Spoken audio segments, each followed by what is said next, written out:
retrouve aujourd'hui pour une nouvelle vidéo, pour un crash test de fond de teint. J'ai décidé de tester avec vous le fond de teint, le nouveau fond de teint de chez NYX.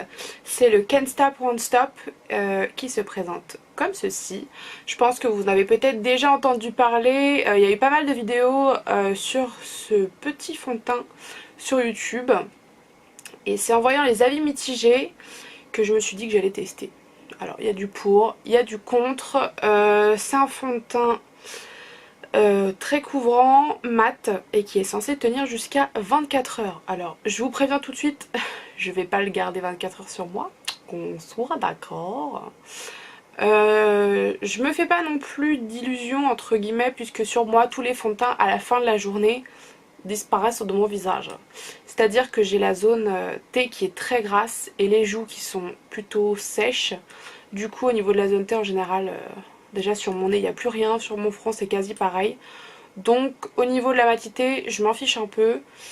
C'est surtout la couvrance qui m'intéresse et que ça floute bien mes rougeurs et toutes les petites imperfections que je peux avoir. Alors ce petit gars je l'ai acheté chez NYX il y a maintenant 2 semaines je crois. Il est au prix de 15,90 €. Il y a combien de teintes? Je ne sais pas. Mais il y en a beaucoup. Je crois qu'il y a une quarantaine de teintes, quelque chose comme ça. Si je ne me trompe pas. Moi j'ai pris la teinte Vanilla. C'est la teinte que j'avais pris pour celui-là de chez NYX, le Total Drop. D'ailleurs je vais vous faire un swatch sur ma main pour vous montrer la couleur des deux fonds de teint. Vous puissiez voir, c'est pareil.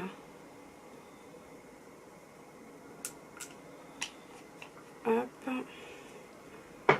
Donc ça déjà c'est la teinte Vanilla pour le Total Drop. Voilà, donc sous-ton plutôt neutre pour celui-là. Et je vais mettre juste à côté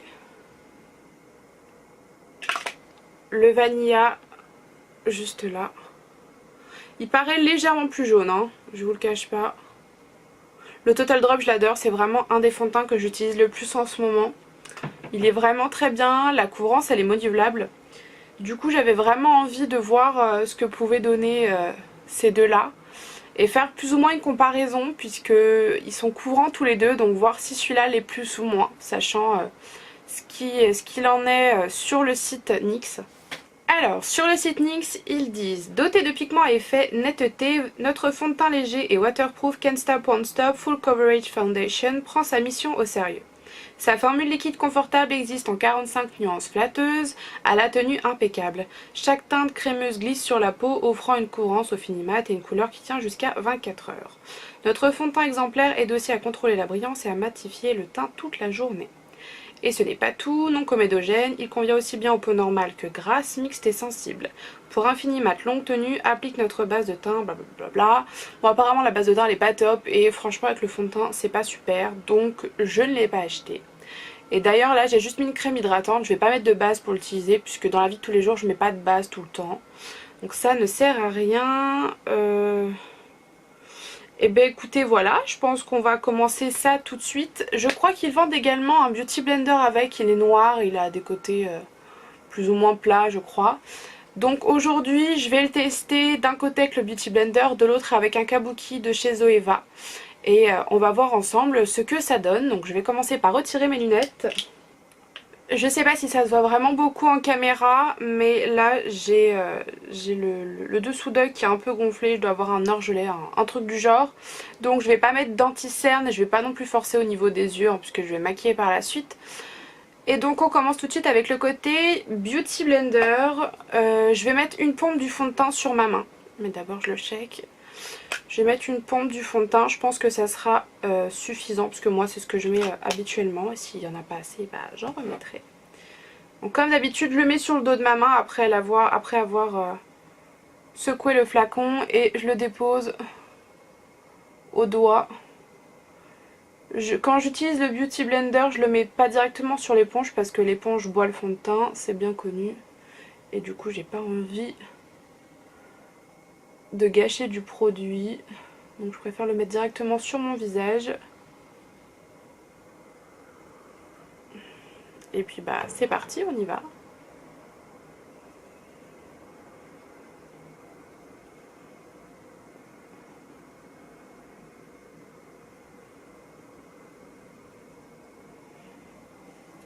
Bon, déjà, ce que je peux voir, c'est que la courance, elle est là, hein, effectivement. Est-ce que vous le remarquez aussi? Il s'applique très bien au Beauty Blender. C'est assez rapide.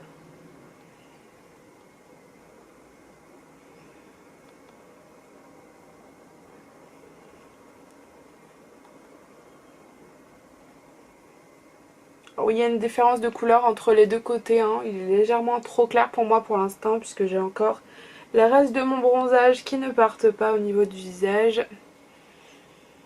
Du coup ça paraît peut-être légèrement trop clair mais c'est ma couleur, je vous jure. Alors déjà vous pouvez voir la différence, hein. Ça a quand même plutôt pas trop mal camouflé. Mais j'ai encore quelques rougeurs au niveau du haut des joues. Et du côté du nez, donc je vais en remettre un petit peu. On va voir hein, si on peut rajouter des couches comme ça. Bon, j'aime la couvrance mais je mets jamais non plus 3 tonnes de fond de teint sur mon visage. C'est pas quelque chose que j'apprécie. Du coup là, bah écoutez, pour moi ça me convient parfaitement. Ça a hyper bien camouflé mes rougeurs. Là je viens d'en rajouter comme vous pouvez le voir. Ça a bien camouflé donc pour moi il n'y a aucun problème. Ça me convient parfaitement. Alors il est mat mais je trouve qu'il reste quand même lumineux. Je sais pas si là vous pouvez voir mais les zones de lumière habituelles restent lumineuses donc ça plombe pas trop le teint. Je trouve ça plutôt pas mal. Donc j'ai fait pareil de l'autre côté avec le kabuki plat cette fois-ci. Pareil. Hop. Par contre là j'ai utilisé une pompe et j'en ai déjà plus donc je vais en remettre sur le dos de ma main.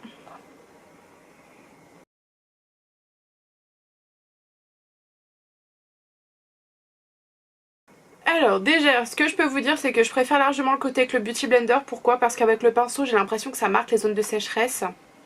Je le vois notamment sur ma joue. Là j'ai un espèce de petit bouton et je vois qu'à ce niveau là ça craquelle un peu. Pareil au niveau du coin du nez, alors que de l'autre côté j'ai rien du tout. Sachant que le Beauty Blender est mouillé, je pense que ça aide aussi à ce que ça ne marque pas trop les zones de sécheresse. Alors que là avec le pinceau, voilà, on l'applique vraiment de façon assez grossière on va dire. Du coup je préfère le côté avec le Beauty Blender. Bon écoutez, pour l'instant on est plutôt pas mal au niveau du teint. Je viens de terminer de le poudrer. Et RAS, rien à signaler, tout est bien matifié, il n'y a pas de souci. Les zones de lumière, bon là pour le coup, il n'y en a plus vraiment. Mais ça c'est pas grave puisque moi je préfère personnellement les fonds de teint mat. C'est ce que je mets au quotidien et du coup je pense que là ça me convient parfaitement. Je vais faire mes yeux, mes sourcils, on se retrouve juste après pour terminer avec le bronzer et le blush. Les yeux et les sourcils c'est fait, maintenant on peut passer au bronzer. J'ai décidé d'utiliser, comme je vous ai montré tout à l'heure, la palette de chez Makeup Revolution. Je vais utiliser le fard du milieu qui est le fard le plus froid de la palette avec un gros pinceau de chez Makeup Forever et c'est parti.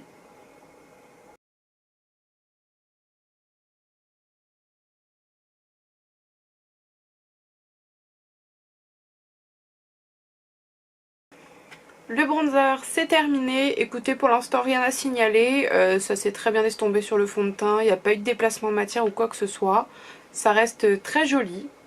On passe maintenant au blush, du coup c'est un blush de chez NYX et c'est la couleur Hamptons qui se présente comme ça. Je vais utiliser avec un pinceau aussi de chez NYX, un gros pinceau comme ça, duo fibre.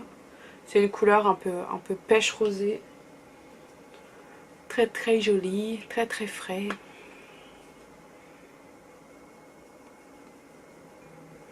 Toujours avec le même pinceau, je vais utiliser l'highlighter qui est tout en bas, le plus clair, et je vais le mettre en haut des pommettes, juste avec le côté.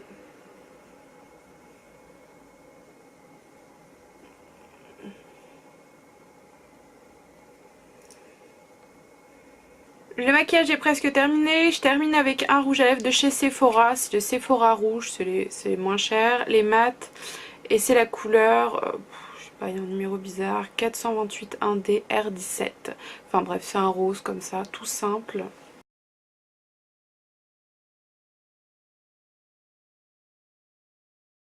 Je sais pas ce que vous en pensez, mais moi je trouve que le résultat est plutôt concluant. Je vais faire un zoom pour que vous puissiez voir. Voilà de près ce que donne le maquillage et surtout le fond de teint. Comme vous pouvez le voir, le bronzer et le blush se sont très bien fondus avec.